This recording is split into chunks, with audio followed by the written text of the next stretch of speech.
خوای گەورە و پێغەمبەری خوا صلی الله عليه وسلم تەلاقیان دانا وەکو حەلی کۆتایی.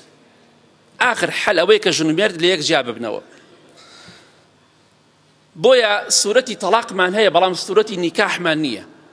سوورەتێکمانە ناوی تەلاقە بەڵام سوورەتێکمان نییە ناوی مارە بڕین و نیکاح بێ.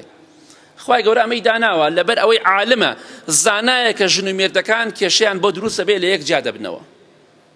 ئەمە حەلی کۆتاییە، هیچ عیبەیەک و شەرمەزاریەکی تێدا نییە. زوڵم و ستەمێک کە کراوە لە کەسێک کە تەلاق دراوە پیاوی بەڕێز دەبێت زوڵمەکە حەقەکە بگەڕێنیتەوە بووی.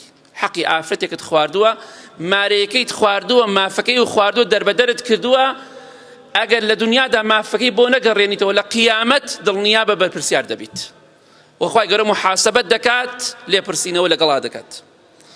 کەواتە ئاگاداری ئەو خاڵە بین، عیب و شەرمەزاری ئەوەیە کە ژن بچێ خۆی بکوژێ، پیاوی بێگانە بێنێتە ماڵەکەی خۆی. ئەوە باشترە یا تەلاق بدرێت؟ بەخوا بێ دانیشیت لەبەر مناڵەکان دەبێ دانیشیت. مناڵی چی؟ مناڵ چیت بۆ ئەکات؟ چی بارێک لەسەر شانی تۆ سووک ئەکات؟ دایک و باوک واتە خەم و خەفەت، واتە مەراق، واتە ناخۆشی و ناڕەحەتی. حتا ئەو ڕۆژەی ئەمری دایک و باوک هەر لە خەفەتایە. بەخوا مناڵەکەت عازەبە بچووکە ژن دێنێ شوو ئەکا هەر خەفەتە. ژیان هەروایە. بۆیە لەبەر خاتری هیچ کەسێ خوشکی بەڕێزم ژیانی خۆت مەکە قوربانی هیچ مناڵێکیش، چونکە بەیانی مناڵەکەت کچەکەت شووەکە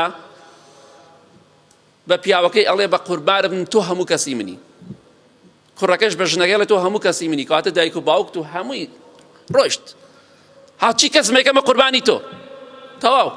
کەواتە ئەوە سەرنجامی مناڵەکەیە. بۆیە بۆ مناڵ خۆت مەفەوتێنە. ئینشاڵڵا ژن و مێردەکان خۆشەویستی لە نێوانیانە دروستە بێ، کێشەکان کەم دەبێت، بەڵام ئەگەر حەل نەکرا خوای گەورە تەلاقی داناوە. ئیتر هیچ عیب و شەرمەزارێکی تێدا نییە بۆ ژن و مێردێک کە نەگونجێن.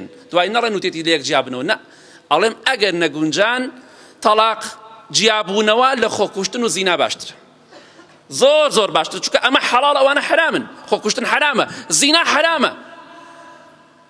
هیوادارم ئینشاڵڵا کۆمەڵگایەکی عاقڵ و تێگەشتوون بیر لە شتەکان بکەین و بە جوانی لە قسەکان تێبگەین.